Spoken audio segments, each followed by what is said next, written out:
তখন এই ঘটনাটি অন্য এক ব্যক্তি দেখে ফেলে। ঘটনাটি দ্রুত মানুষের মাঝে ছড়িয়ে পড়ে। অভিযুক্ত ব্যক্তিকে ধরে খলিফা হজরত উমর রাদিয়াল্লাহু আনহুয়ের দরবারে আনা হল।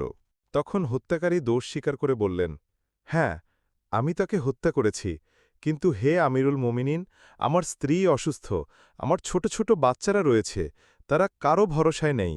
আমি শুধু একবার বাড়ি গিয়ে তাদের সাথে দেখা করতে চাই। আমি ফিরে এসে শাস্তি ভোগ করব। এ কথা শুনে হজরত ওমর রদিয়াল্লাহু আনহু বললেন, তোমাকে ছেড়ে দেওয়া সম্ভব নয় যদি না তুমি একজন জামিনদার রেখে যাও। জামিনদার সেই ব্যক্তি হবে যে গ্যারান্টি দেবে তুমি ফিরে আসবে। যদি না আসো তবে তার উপর কেসাস কার্যকর হবে।